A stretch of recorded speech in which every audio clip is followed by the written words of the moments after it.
It's a great honor to be here. It's a great pleasure to see so many old friends and have opportunity to make new ones. As Hiro mentioned in his introduction, he taught me international finance. So if I say silly things this morning, you know who to blame. After teaching me international finance, he later went on to become my wife's boss. I was speaking to her this morning. She sends her regards. So it's a long-standing and multifaceted relationship. The G-20 has emerged as the latest and most pluralistic attempt at multilateral economic policy coordination. But after National Assemblyman Park Jin's speech, I feel like I can just go sit back down in the audience because everything that needs to be said has been said. But I have to justify the Korea Foundation's expenditure on my airplane ticket, so please bear with me. I will try to make it not too painful. Since I've only been given 10 minutes and I've already used up one, I will try to make three very simple points. The first of these is the world confronts the perennial issue of how to discipline large surplus countries. Secondly, making progress on the issues that we collectively face is going to be a challenge moving forward because there's real intellectual disagreement over the right course of action. Third, immediate developments, especially with respect to the European crisis, are highlighting the tectonic changes in the world economy and power relationships that Hiro mentioned in his opening remarks, and it remains to be seen how those will play out. So let me go back to the beginning. The G20 agenda encompasses a broad range of issues, including macroeconomic policy coordination, financial sector reform, international monetary system, reform of the international financial institutions and strengthening the relationships between global and regional institutions, trade liberalization, development, financial sector regulation, and so on. And in this session, given the nature of the session, I will focus on the first issue, the one of macroeconomic policy coordination.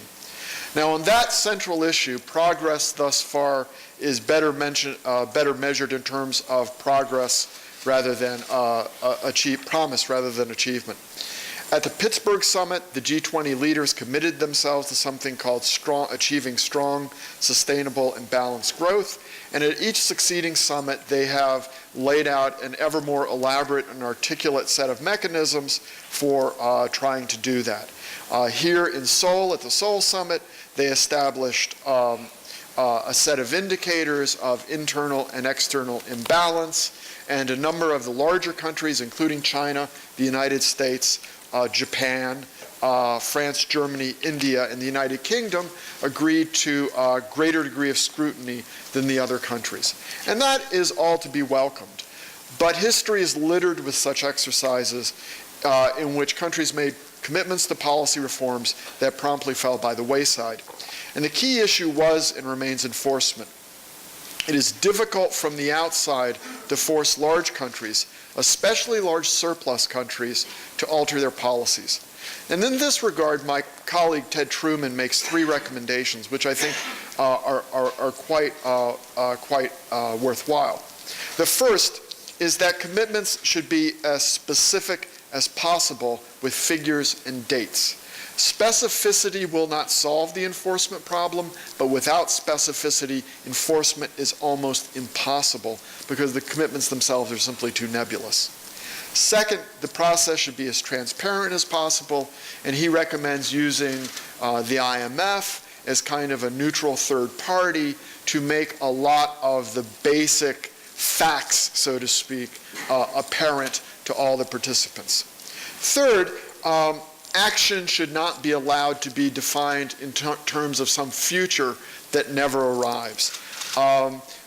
These commitments should be sufficiently specific with really date certain attached so countries can be held to their commitment. In this respect, the outcome at the most recent summit in Cannes was a disappointment with regard to both the surveillance activities and the key issue of external imbalances. The G20 more or less punted. With respect to the mutual assessment process, No country made any new specific commitments, and the commitments that a number of the countries made were really quite tepid. And part of the problem here is that there's real disagreement about what should be done. At the time of the London and Pittsburgh summits, the world economy was in the grips of a crisis that threatened a second depression. Output throughout the world, trade volumes, was falling quite rapidly, and there was a consensus that basically everyone needed to reflate. Everyone needed fiscal stimulus, monetary stimulus to keep the world economy going. As the world economy exited that crisis phase and entered this kind of weak growth situation, which we're in now, what each country should do is really less apparent. In the United States, for example, there's wide disagreement among professional economists and politicians about what the United States should be doing in terms of macroeconomic policy. I think most economists would support a policy that involves the combination of short-run fiscal stimulus with longer-term fiscal consolidation, but that's not a consensus, and politically that is extremely difficult to pull off. And that's simply an example from the United States. You can generate other similar examples from other countries. Beyond the issue of macroeconomic coordination, we face similar challenges with respect to financial sector reform, where the interests of individual countries diverge, making progress very difficult. Likewise, on the safety net issue, which the hosts here in Korea of the Seoul summit really pushed, there's been a modest amount of progress, but I think it falls short of what our Korean host would have liked to have seen. These three issues, the macroeconomic coordination issue, financial sector regulation, and safety nets, come together in the European crisis, which threatens to overshadow everything else. Europe has created a 440 billion euro financial stability facility that may be adequate to address the issues in Greece and possibly in the other smaller peripheral countries, but is certainly not adequate to deal with the problems that could arise in Italy and Spain. There are ways in which that facility could be expanded. Those are controversial within Europe, and so far the Europeans have not moved forward. Another source of finance is from the outside. In particular, a yet undetermined increase in IMF resources, which would come from the countries that have the money, the surplus countries, which include big surplus countries here in Asia, most notably China, as well as some of the major oil exporters. But these emerging markets and emerging financiers are understandably reluctant to underwrite the expansion of the IMF without having a greater say in its operation. And that rebalancing within the institution goes deeper than the immediate issues of what we call chairs and shares within the IMF, the World Bank, Asian Development Bank, and other multilateral institutions. But as Hiro indicated in his remarks, over the next several decades, if I think the baseline scenario is realized, and some of the big emerging markets such as China and India experience sustained rates of growth that are far more rapid than the rich countries of the OECD, and rack up big surpluses in the process, then the basic creditor-debtor relationship on which the IMF is founded, those relationships will be turned on its head. And the emerging markets will be the creditors, and the political economy logic of the multilateral institutions is that they should be calling the shots.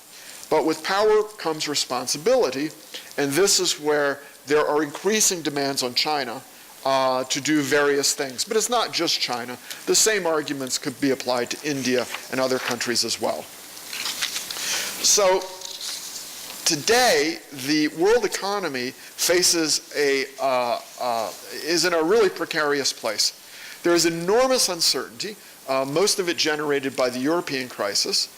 There are attempts, as we see, to improve the institutional functioning, yet those attempts are falling short. And in the background to all this are really these tectonic shifts in power and influence within the system. We can only hope that policymakers have the capacity to address all these issues simultaneously. Thank you very much, and I've made it under 10 minutes. Okay, great. Thank you.